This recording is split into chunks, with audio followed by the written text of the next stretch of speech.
जय श्री राम। ब्रह्मा पुराण की जय।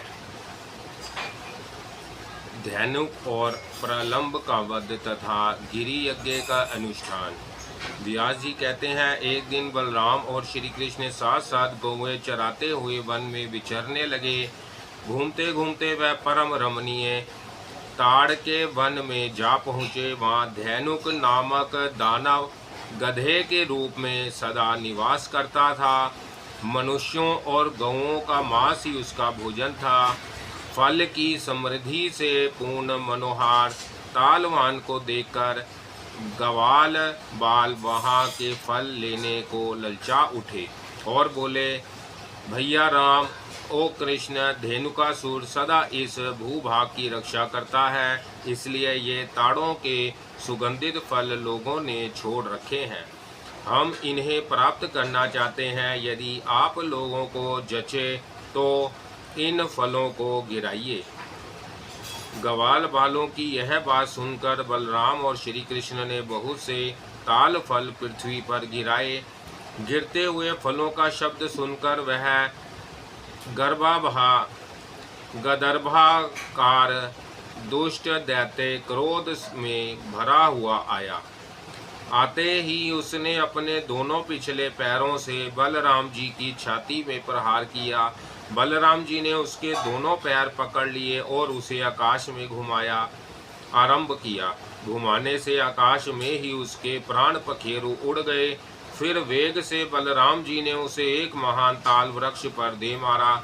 जैसे आंधी बादलों को उखाड़ देती है, उसी प्रकार उस दैत्य ने गिरते गिरते अपने शरीर के आघात से बहुत तेरे फल गिरा दिए। उसके मारे जाने पर और भी बहुत से गर्भाकार दैत्य आए, किंतु श्री कृष्ण और बलभद्र ने उन सब को खेल खेल में ही उठाकर वृक्षों पर फेंक दिया। एक ही क्षण में पके हुए ताड़ के फलों और गदर्भाकार दैत्यों के शरीर से सारी पृथ्वी पट गई।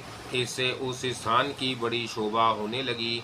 तब से उस ताल वन में गौएं बाधा रहित होकर नई नई घास चरने लगी। अनुचरों सहित धेनुकासुर के मारे जाने पर वह मनोहार ताल वन समस्त गोपियों के लिए सुखदायक हो गया। इससे वासुदेव के दोनों पुत्र बलराम और श्री कृष्ण प्रसन्न हुए। वह दोनों महात्मा छोटे छोटे सींगों वाले बछड़ों की भांति शोभा पा रहे थे। कंधे पर गाय बांधने की रस्सी लिए वनमाला से विभूषित हो वह दूर दूर तक गौएं चराते और उनके नाम ले लेकर पुकारते थे। श्री कृष्ण का वस्त्र सुनहरे रंग का था और बलराम जी का नीले रंग का। उन्हें धारण किए वह दोनों भाई दो इंद्रधनुषों एवं श्वेत श्याम मेघों की भांति शोभा पाते थे। लोक में बालकों के जो जो खेल प्रचलित हैं, उन सबके द्वारा परस्पर क्रीड़ा करते हुए वन में विचरते थे। समस्त लोकनाथों के नाथ होकर भी वह इस पृथ्वी पर अवतीर्ण हुए और मानव धर्म में तत्पर रहकर मनुष्य योनि को गौरवान्वित करते थे। मानव जाति के गुणों से युक्त भांति भांति के खेल खेलते हुए वन में घूमते थे। कभी झूला झूलाकर और कभी आपस में कुश्ती लड़कर महाबली श्री राम और श्री कृष्ण व्यायाम करते थे। उन दोनों को खेलते देख प्रलंब नामक दानव उन्हें पकड़ ले जाने की इच्छा से वहां आया। उसने गवाल बालों के वेश में अपने वास्तविक रूप को छिपा रखा था। मनुष्य ना होते हुए भी मनुष्य का रूप धारण करके दानवों में श्रेष्ठ प्रलंब गलाव बालों की उस मंडली में बेखट के जा मिला। वह राम और कृष्ण दोनों को उठा ले जाने का अवसर ढूंढने लगा। उसने कृष्ण को तो सर्वदा अजय समझा, अतः रोहिणी नंदन बलराम को ही मारने का निश्चय किया। तदंतर उन गवाल बालों में हरण्याक्रीडन नामक खेल आरंभ हुआ। यह बालकों का वह खेल है जिसमें दो दो बालक एक साथ हिरण की तरह उछलते हुए किसी निश्चित लक्ष्य तक जाते हैं। आगे पहुँचने वाला विजय होता है। हारा हुआ बालक विजय को अपनी पीठ पर बिठाकर नित्य स्थान तक ले आता है। इस खेल में सब लोग सम्मिलित हुए। दो दो बालक एक साथ उछलते हुए चले। श्री दामा के साथ श्री कृष्ण, प्रलंब के साथ बलराम तथा अन्य ग्वाल बालों के साथ दूसरे दूसरे बालक कूद रहे थे। श्री कृष्ण से श्री दामा को और बलराम ने प्रलंब को जीत लिया। इसी प्रकार श्री कृष्ण पक्ष के अन्य बालकों ने भी अपने साथियों को हरा दिया। अब वह हारे हुए बालक एक दूसरे को अपनी पीठ पर लादे हुए भांडीर वट तक आए और पुनः वहां से लौट चले, किंतु दानव प्रलंब बलराम को अपने कंधे पर चढ़ाकर शीघ्र ही उड़ चला। वह चलता ही गया, कहीं रुक नहीं। जब वह बलराम जी का भार नहीं सह सका, तब बड़े क्रोध में आकर वर्षा काल के मेघ की भांति उसने अपने शरीर को बढ़ा लिया। बलराम जी ने देखा, उस दैत्य का रंग जले हुए पर्वत के समान है। उसके गले में बहुत बड़ा हार लटक रहा था, मस्तक पर बहुत बड़ा मुकुट था, आंखें गाड़ी के पहिए जैसी घूम रही थी। उसके पैर रखने से धरती डगमगाने लगती थी। उसका रूप बड़ा ही भयंकर था। ऐसे राक्षस के द्वारा अपने को हरे जाते देख बलराम ने श्री कृष्ण से कहा, कृष्ण कृष्ण, इधर तो देखो, गलाव बालों के वेश में छिपा हुआ कोई दैत्य मुझे हर कर लिए जाता है। इसकी विकराल मूर्ति पर्वत के समान दिखाई देती है। मधुसूदन, बताओ इस समय मुझे क्या करना चाहिए? यह दुरात्मा बड़ी उतावली के साथ भागा जाता है। यह सुनकर भगवान श्री कृष्ण के ओठ मंद मुस्कान से खिल उठे। वह रोहिणी नंदन बलराम के बल और पराक्रम को जानते थे, अतः उनसे बोले, सर्वात्मने, यह क्या बात है? आप तो स्पष्ट रूप में मनुष्यों की सी चेष्टा करने लगे। आप संपूर्ण गुहा पदार्थों में गुहा से भी गुहा है। जरा अपने उस स्वरूप का तो स्मरण कीजिए जो संपूर्ण जगत का कारणों का भी पूर्ववर्ती, आदित्य, आत्मा और प्रलय काल में भी स्थित रहने वाला है। विश्वात्मा, आप और मैं दोनों ही इस संसार के एकमात्र कारण हैं और पृथ्वी का भार उतारने के लिए यहाँ दो रूपों में प्रकट है। आप परमेयात्मन, आप अपने स्वरूप को स्मरण कीजिए और इस दानव को मार डालिए। तत्पश्चात मनुष्य भाव का आश्रय लेकर बंधुजनों का हित कीजिए। महात्मा श्री कृष्ण के द्वारा इस प्रकार अपने स्वरूप का स्मरण कराए जाने पर महाबली बलराम ने हंसकर प्रलंबासुर को दबाया और क्रोध से लाल आंखें करके उसके मस्तक पर एक मुक्का मारा। उनके इस प्रहार से प्रलंब के दोनों नेत्र बाहर निकल आए, मस्तिष्क फट गया और वह दैत्य मुंह से खून उगलता हुआ पृथ्वी पर गिरकर मर गया। अद्भुत कर्म करने वाले बलदेव जी के द्वारा प्रलंब को मारा गया देख ग्वाल बाल बहुत अच्छा हुआ कहते हुए उनकी प्रशंसा करने लगे। इस प्रकार प्रलंबासुर के मारे जाने पर ग्वाल बालों के मुख से अपनी प्रशंसा सुनते हुए बलराम जी श्री कृष्ण के साथ पुनः गौओं के समूह में आए। इस तरह नाना प्रकार की लीलाएं करते हुए बलराम और श्री कृष्ण वन में विहार करते रहे। इतने में ही वर्षा बीत गई और शरद ऋतु का आगमन हुआ। जलाशयों में कमल खिलने लगे, आकाश और नक्षत्र निर्मल हो गए। ऐसे समय में समस्त ब्रजवासी इंद्रोत्सव का आयोजन करने लगे। उन्हें उत्सव के लिए अत्यंत उत्सुक देख परम बुद्धिमान श्री कृष्ण ने बड़े बड़े गोपों से कौतूहलवश पूछा, यह इंद्रोत्सव क्या वस्तु है जिससे आप लोगों को इतना हर्ष हुआ है? श्री कृष्ण को अत्यंत आदरपूर्वक प्रश्न करते देख नंद गोप ने कहा, बेटा, देवराज इंद्र मेघ और जल के स्वामी हैं। उन्हीं से प्रेरित होकर मेघ जलमय रस की वृष्टि करते हैं। उस वृष्टि से ही अत्र पैदा होता है जिसे हम तथा अन्य देहधारी खाकर जीवन निर्वाह करते और देवता आदि को भी तृप्त करते हैं। यह दूध और बछड़ों वाली गौएं इंद्र के बढ़ाए हुए अत्र से ही संतुष्ट हो हष्ट पुष्ट रहती है। जहाँ वर्षा करने वाले मेघ होते हैं वहाँ बिना खेती की भूमि नहीं दिखाई देती। कोई रणग्रस्त नहीं रहता और वहाँ एक भी भूख से पीड़ित मनुष्य नहीं दृष्टिगोचर होता। मेघ सूर्य की किरणों द्वारा इस पृथ्वी का जल ग्रहण करते और फिर संपूर्ण लोगों की भलाई के लिए उसे बरसा देते हैं। अतः वर्ष काल में सब राजा लोग, हम तथा अन्य देवधारी भी बड़ी प्रसन्नता के साथ उत्सव मनाते और देवराज इंद्र की पूजा करते हैं। इंद्र पूजा के विषय में नंदगोप का ऐसा कथन सुनकर भगवान दामोदर ने इंद्र को कोपित करने के उद्देश्य से कहा, पिताजी, हम लोग ना तो खेती करते हैं और ना व्यापार से ही जीविका चलाते हैं। हमारे देवता तो ये गौएं ही हैं, क्योंकि हम सब लोग वनवासी हैं। अनवीक्षितिनी की त्रयी वार्ता और दंड नीति ये 4 प्रकार की विधाएं हैं। इनमें से वार्ता का संबंध हम लोगों से है, अतः उसका वर्णन सुनिए। कृषि, वाणिज्य और पशुपालन, इन 3 वृत्तियों का वार्ता अवलंबित रहती है। कृषि किसानों की वृत्ति है और वाणिज्य क्रय विक्रय करने वाले वैश्यों की। हम लोगों की सबसे प्रधान वृत्ति है गोपालन। इस प्रकार ये वार्ता के 3 भेद हैं। उपयुक्त 4 विधाओं में से जो जिस विधा से निर्वाह करता है वही उसके लिए महान देवता है। उसे उसी की पूजा अर्चना करनी चाहिए। वही उसके लिए उपासक है। जो मनुष्य एक का दिया हुआ फल भोगता और किसी दूसरे की पूजा करता है, वह इस लोक या परलोक में कहीं भी कल्याण का भागी नहीं होता।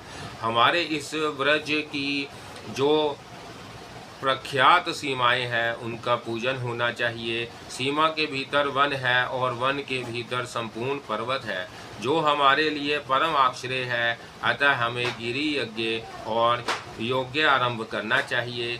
इंद्र से हमारा क्या लाभ होता है? हमारे लिए तो गौएं और गिरिराज ही देवता है।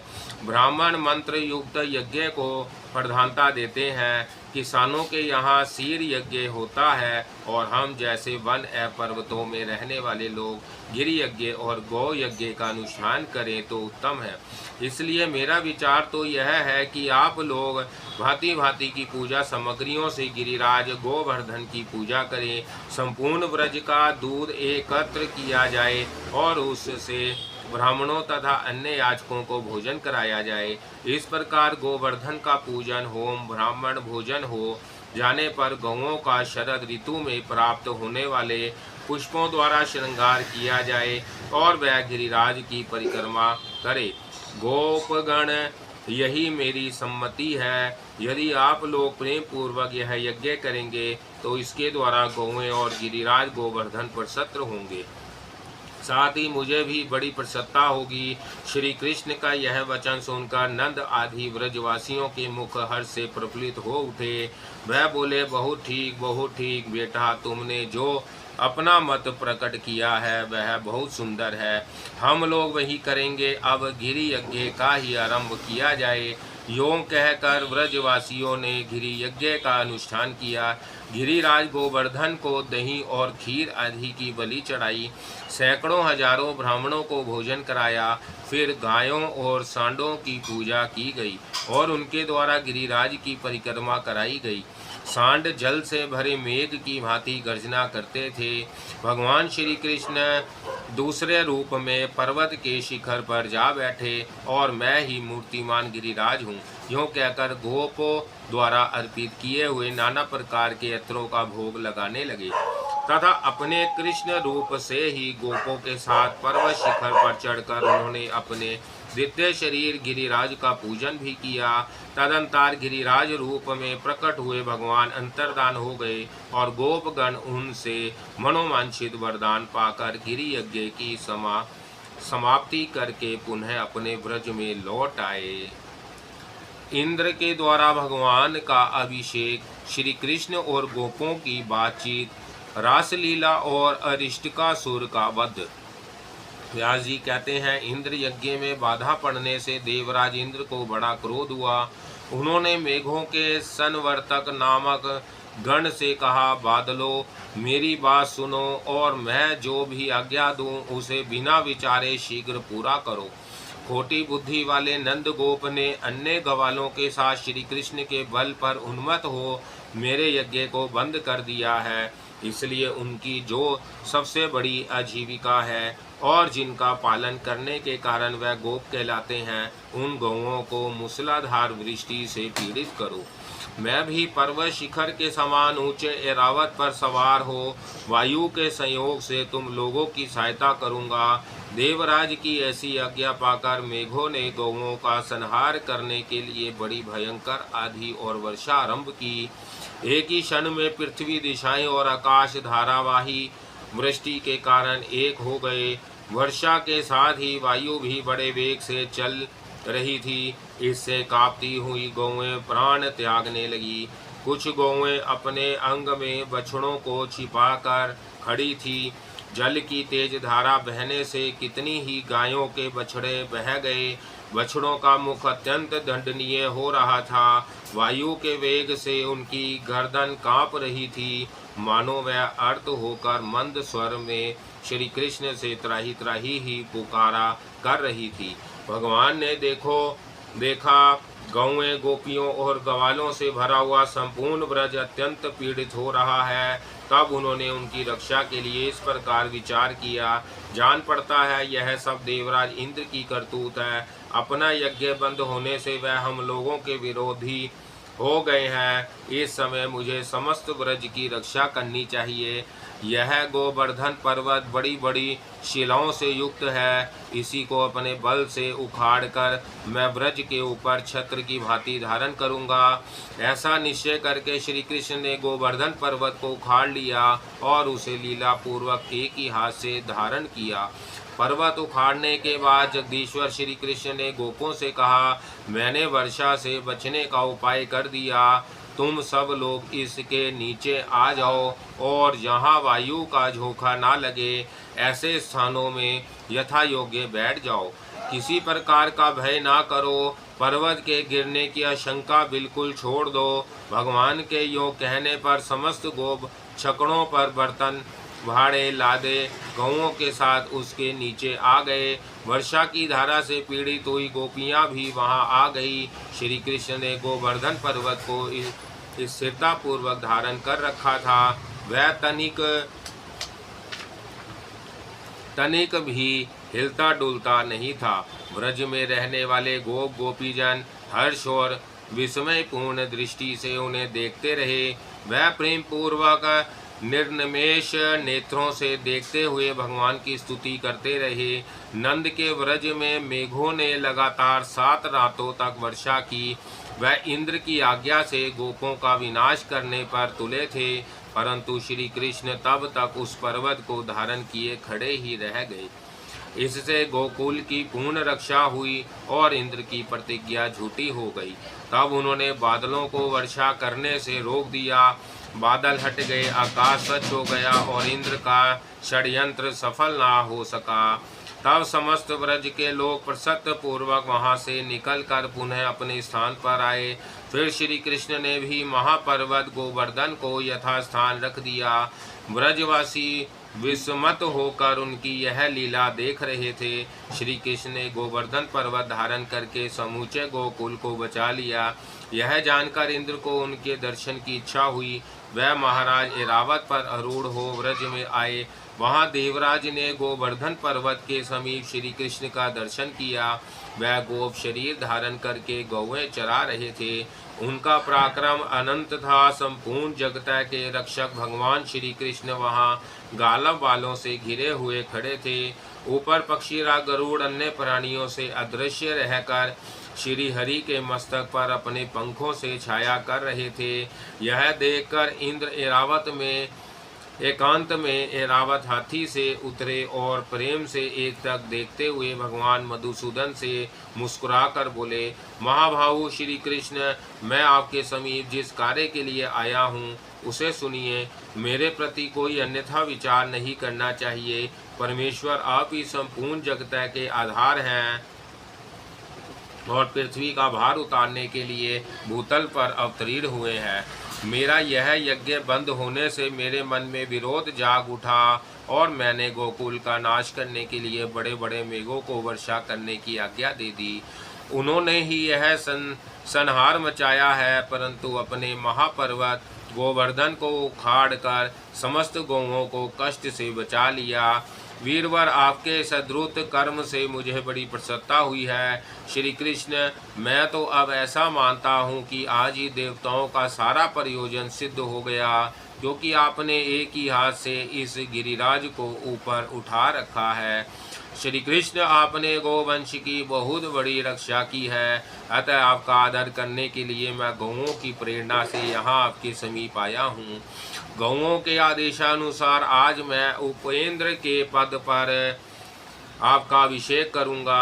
आज से आप गौओं के इंद्र होकर गोविंद नाम से विख्यात होंगे। यूँ कहकर इंद्र ने ऐरावत हाथी से घंटा उतारा। उसमें पवित्र जल भरा हुआ था।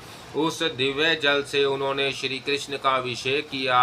श्री कृष्ण का अभिषेक होते समय गौओं ने तत्काल अपने थनों से दूध की धारा बहाकर वसुधा को भिगो दिया। अभिषेक का कार्य पूर्ण करके शचीपति इंद्र ने प्रेम और विनय पूर्वक श्री कृष्ण से फिर कहा, महाभाग, यह सब तो मैंने गौओं के आदेश से किया है। अब पृथ्वी का भार उतारने की इच्छा से मैं जो और कुछ बातें निवेदन करता हूँ उन्हें भी सुनिए। मेरे अंश से इस पृथ्वी पर एक श्रेष्ठ पुरुष उत्पन्न हुआ है, जिसका नाम अर्जुन है। आप उसकी सदा रक्षा करते रहें। मधुसूदन, अर्जुन वीर पुरुष है। वह इस भूमि का भार उतारने में आपकी सहायता करेगा। जैसे अपनी रक्षा की जाती है, वैसे ही आपको अर्जुन की भी रक्षा करनी चाहिए। श्री भगवान बोले, देवराज, मैं जानता हूँ भारत वंश में आपके अंश से अर्जुन की उत्पत्ति हुई है। मैं जब तक इस भूतल पर रहूँगा अर्जुन की रक्षा करूँगा। मेरे रहते अर्जुन को युद्ध में कोई भी जीत ना सकेगा। महाबाहु कंस, अरिष्टासुर, केशी, कोवल्यापीड़ और नरकासुर आदि दैत्यों के मारे जाने के पश्चात महाभारत युद्ध होगा। उसकी समाप्ति होने पर यह जानना चाहिए कि पृथ्वी का भार उतर गया। अब आप जाइए, पुत्र के लिए चिंता ना कीजिए। मेरे आगे अर्जुन का कोई भी शत्रु सफल ना हो सकेगा। केवल अर्जुन के लिए ही मैं युधिष्ठिर आदि पांचों भाइयों को महाभारत के अंत में कुंती देवी के समीप सकुशल लौटाऊंगा। श्री कृष्ण के यों कहने पर देवराज इंद्र ने उन्हें छाती से लगाया और ऐरावत पर आरूढ़ हो पुनः स्वर्ग को प्रस्थान किया। तदंतर श्री कृष्ण गौओं और गवाल बालों के साथ पुनः ब्रज में लौट आए। गोपियों की आंखें उनके पथ पर लगी हुई थी। उनकी दृष्टि से वह मार्ग पवित्र हो गया था। इंद्र के चले जाने पर गोपों ने अनायास ही अद्भुत कर्म करने वाले श्री कृष्ण से प्रेम पूर्वक कहा, महाभाग, आपने गोवर्धन पर्वत उठाकर हमारी और गौओं की बहुत बड़े भय से रक्षा की है। तात, यह अनुपम बाल लीला समाज में नीचा समझा जाने वाला गवाले का शरीर और आपका दिव्य कर्म, यह सब क्या है? आपने जल में प्रवेश करके कालिया नाग का दमन किया, प्रालंब को मार गिराया और गोवर्धन पर्वत को हाथ पर उठा लिया। इससे हमारे मन में संदेह पैदा होता है। अमित पराक्रम श्री कृष्ण, हम श्री हरि के चरणों की शपथ खाकर सत्य सत्य कहते हैं कि आपकी इस दिव्य शक्ति को देखते हुए हमें विश्वास नहीं होता कि आप मनुष्य हैं, आप देवता है या दानव, यक्ष या गंधर्व। इन सब बातों का विचार करने से हमारा क्या लाभ? आप कोई भी क्यों ना हो, इस समय हमारे बांधव हैं। अतः आपको नमस्कार है। हम देखते हैं स्त्री और बालकों सहित समस्त ब्रज का आपके प्रति प्रेम बढ़ रहा है और यह कर्म भी आपका ऐसा है जिसे संपूर्ण देवता भी नहीं कर सकते। अभी आप बालक हैं, फिर भी आपके बल की कोई सीमा नहीं है। इधर आपने हम लोगों में जन्म लिया है जो अच्छी श्रेणी में नहीं गिना जाता। अमयात्मन, इन सब बातों पर विचार करने से आप हमारे मन में शंका उत्पन्न कर देते हैं। गोपों की यह बात सुनकर भगवान कुछ काल तक प्रेम से रूठकर चुपचाप बैठे रहे। फिर इस प्रकार बोले, गोगण, यदि मेरे साथ संबंध होने से आपको लज्जा नहीं आती तो आती हो, अथवा यदि मैं आप लोगों का प्रिय हूँ तो इस प्रकार विचार करने की क्या आवश्यकता है। यदि मुझ पर आपका प्रेम है अथवा मैं आपकी प्रशंसा का पात्र हूँ तो मेरे प्रति अपने बंधु बांधवों के समान ही स्नेह रखिए। मैं ना देवता हूँ, ना गंधर्व हूँ, ना यक्ष हूँ और ना दानव ही हूँ।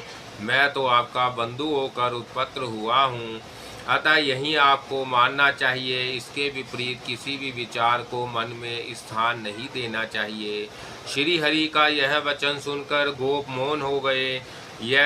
वह यह सोचकर कि कन्हैया हमारी बातें सुनकर रूठ गया है, वहाँ से चुपचाप चले गए। तदंतर एक दिन निशा काल में श्री कृष्ण ने देखा, आकाश स्वच्छ है, शरश चंद्र की मनोरम चांदनी चारों ओर फैली है, कुमुदनी खिली है जिसकी आमोदमय सुगंध से संपूर्ण दिशाएं महक रही हैं। वन में सब और भोरे गूंज रहे हैं, जिससे वह वन श्रेणी अत्यंत मनोहारिणी जान पड़ती है। प्रकृति की यह नैसर्गिक शोभा देखकर उन्होंने गोपियों के साथ रास करने का विचार किया।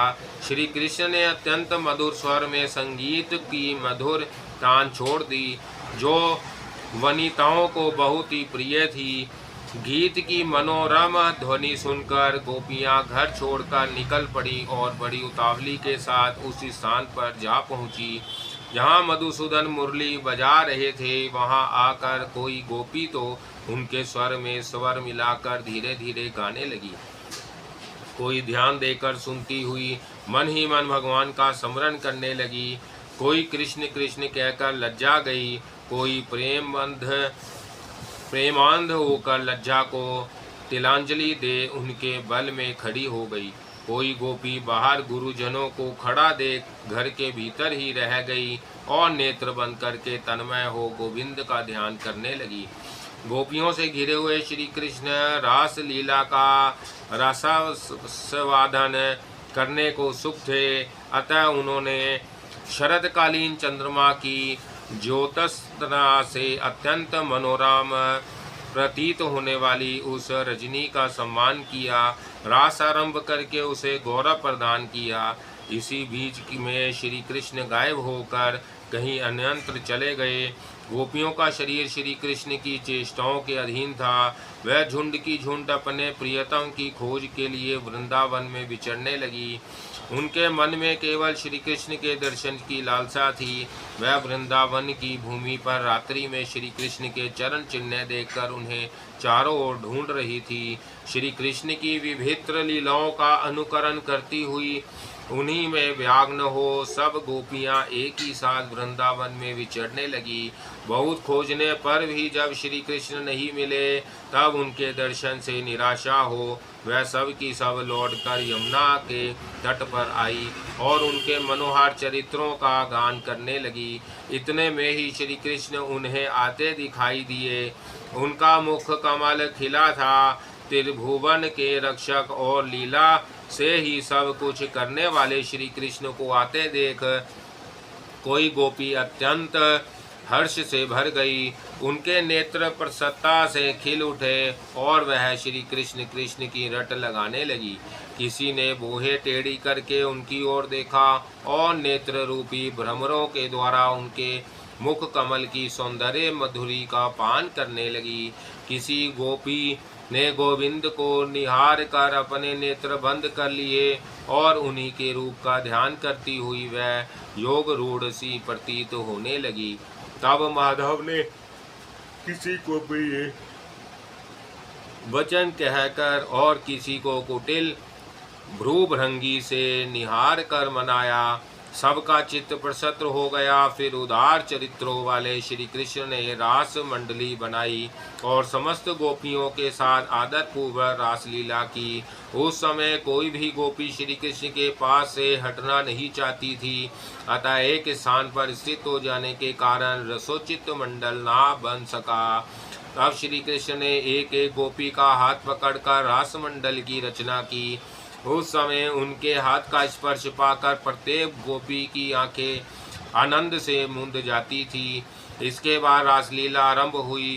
चंचल चूड़ियों की झनकार के साथ क्रमशः शरद ऋतु की शोभा के रमणीय गीत गाए जाने लगे। उस समय श्री कृष्ण शरद ऋतु के चंद्रमा का, उनकी चारु चंद्रिका का और मनोहर कुमुद वन का वर्णन करते हुए गीत गाते थे, किंतु गोपियां बारंबार केवल श्री कृष्ण के नाम का ही गान करती थी। श्री कृष्ण जितने ऊंचे स्वर से रास के गीत गाते, उससे दोगुने स्वर में समस्त गोपियां धन्य कृष्ण का उच्चारण करती थी।